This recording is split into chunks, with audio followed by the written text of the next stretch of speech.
নমস্কার বন্ধুরা, কেমন আছেন আপনারা সবাই? মায়ের রান্নান ব্লগ চ্যানেলের নতুন একটি ব্লগে আপনাদের সবাইকে জানাই অনেক স্বাগত। আমি আজকে শেয়ার করব কলকাতা স্টাইল মাটন বিরিয়ানি।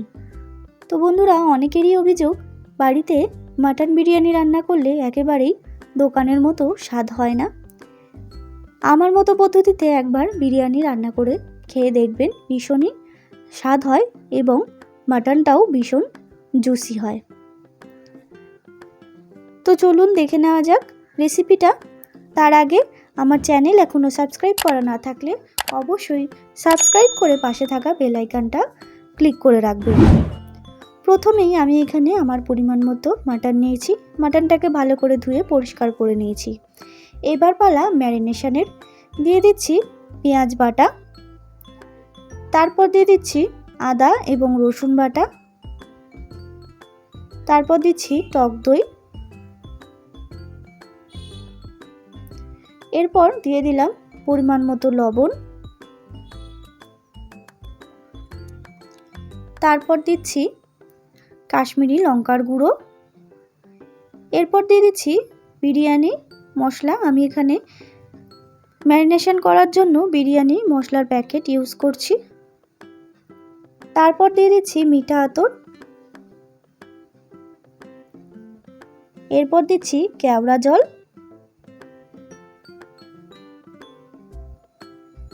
সবশেষে দিয়ে দিচ্ছি গোলাপ জল।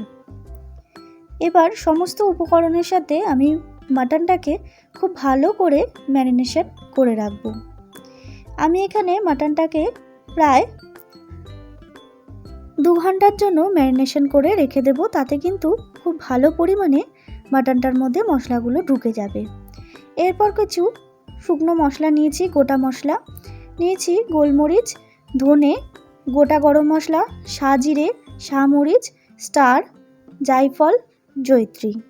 এবার সমস্ত মশলাগুলো আমি একটি ফ্রাই প্যান বসিয়ে শুকনো খোলায় ভেজে নিচ্ছি। শুকনো খোলায় ভেজে ভালো করে মিহি গুঁড়ো করে নেব। এটাই কিন্তু আমাদের বিরিয়ানি মশলা। আমি কিন্তু এখানে কোনো বিরিয়ানির মশলার প্যাকেট ইউজ করব না, এটা বানিয়ে ইউজ করব। তারপরে আমি গ্যাসে আবারও একটি কড়াই বসিয়ে দিয়েছি। কড়াইয়ের মধ্যে দিয়ে দিচ্ছি পরিমাণ মতো তেল।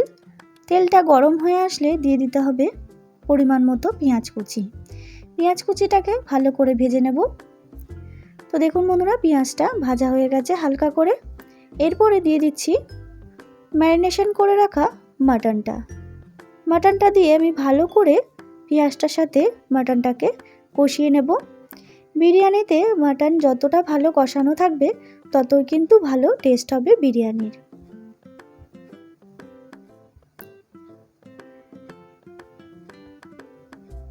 তো দেখুন বন্ধুরা, মাটনটাকে কষিয়ে কষিয়ে আমি কিন্তু প্রায় সেদ্ধ করে নেব।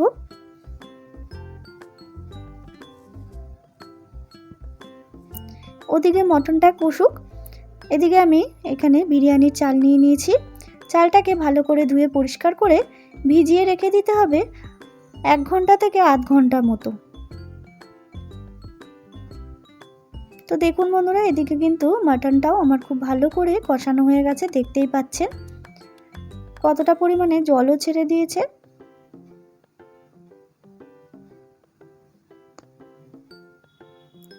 প্রায় সেদ্ধ হয়ে গেছে মাটনগুলো। এরপর আমি গ্রেভির থেকে মাটনগুলো আলাদা করে তুলে নিচ্ছি।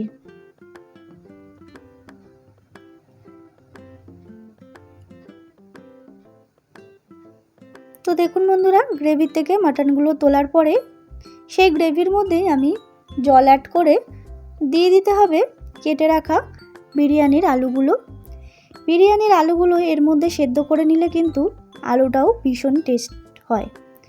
আপনারা সবাই জানেন দোকানের আলু কতটা টেস্ট হয়, ঠিক এরমভাবে করলে ঘরের আলুও এরম টেস্ট হবে। তারপরে আমি ডেচকিতে জল বসিয়ে রেখেছিলাম। জলের মধ্যে দিয়ে দিলাম গোটা গরম মশলা এবং লবণ। এরপর দিয়ে দিতে হবে ভিজিয়ে রাখা বিরিয়ানির চালটা।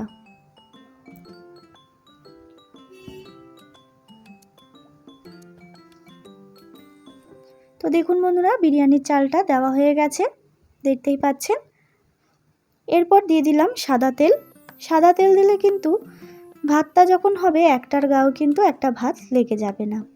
তারপর দিয়ে দিলাম ভিনিগার, বেশ সাদা ফকফকে হবে, ভাতগুলো বেশ ঝরঝরে হয়। এবার আমি রাইসটাকে 70% মতো কুক করে নিচ্ছি। তো দেখুন বন্ধুরা, রাইসটা কিন্তু 70% মতো আমার কুক হয়ে গেছে। আর বাদবাকিটা যখন দমে দেব তখন কুক করে নেব। এবার ঝরিয়ে নিচ্ছি ফ্যান। এদিকে দেখতেই পাচ্ছেন আলুটাও কিন্তু আমার খুব ভালো করে সেদ্ধ হয়ে গেছে। এবার আমি এক একটা আলু তুলে নিচ্ছি ঝোলের থেকে। আর ঝোলটাও কিন্তু আমি ফেলে দেব না, গ্রেভিটাও কিন্তু আমার লাগবে। এরপর পালা লেয়ারিংয়ের। দিয়ে দিলাম গ্রেভিটা, যে এক্সট্রা গ্রেভিটা ছিল সেটাই দিয়ে দিলাম। তারপর দিয়ে দিচ্ছি মাটন। তো দেখুন বন্ধুরা, মাটন দেওয়া হয়ে গেছে। এরপর দিয়ে দিতে হবে লেবুর রস।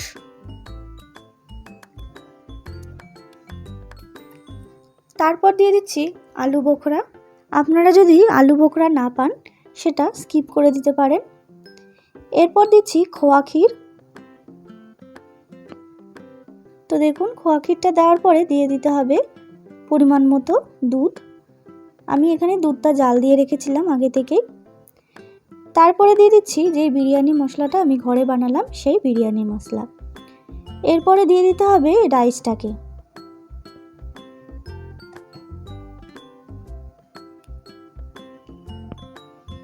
তো দেখুন বন্ধুরা, রাইসটা দেওয়া হয়ে গেছে। এরপরে দিয়ে দিচ্ছি বেরেস্তা। আমি আগেই বেরেস্তা করে রেখেছিলাম, সেই বেরেস্তাটাই দিয়ে দিচ্ছি। তারপরে দিয়ে দিতে হবে সেদ্ধ করে রাখা আলু।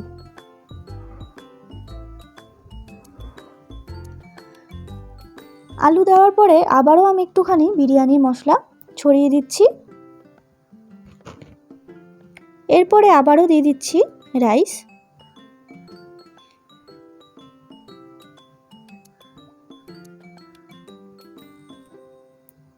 তো দেখুন বন্ধুরা, রাইসটা দেওয়া হয়ে গেছে, দেখতেই পাচ্ছেন।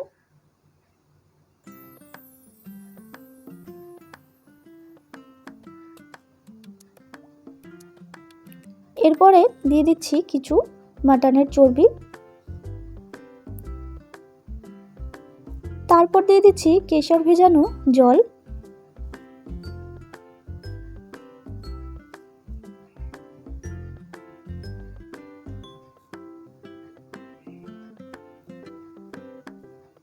এরপর দিয়ে দিচ্ছি কেওড়া জল আর দিচ্ছি গোলাপ জল। তারপরে দিয়ে দিতে হবে মিঠা আতর।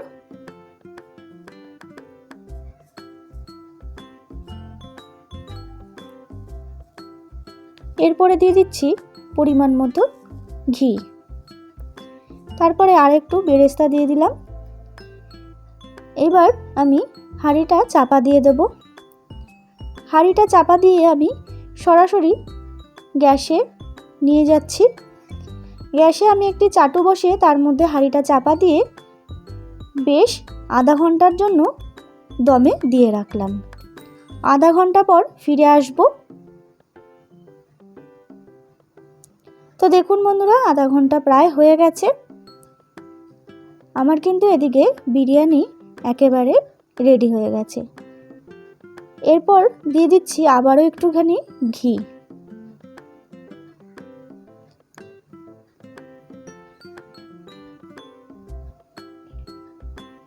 আমি আপনাদের কেটে দেখিয়ে দিচ্ছি বিরিয়ানিটা কতটা সুন্দর হয়েছে দেখতে। তো বন্ধুরা, এইভাবে একবার বাড়িতে মাটন বিরিয়ানি বানিয়ে খেয়ে দেখবেন, একেবারে দোকানের মতোই টেস্ট হয়। আর দেখতেই পাচ্ছেন একেবারে দোকানের মতোই হয়েছে দেখতে। তো বন্ধুরা, আমার রেসিপিটা কেমন লাগলো অবশ্যই কমেন্ট করে জানাবেন, এবং ভিডিওটি ভালো লাগলে অবশ্যই একটা লাইক করবেন, শেয়ার করবেন, আর চ্যানেলটাকে সাবস্ক্রাইব করতে কিন্তু একদম ভুলবেন না। দেখা হবে নতুন একটি রেসিপির সাথে, নতুন একটি ব্লগে। ততক্ষণের জন্য ভালো থাকবেন, সুস্থ থাকবেন এবং নিজের শরীরের খেয়াল রাখবেন।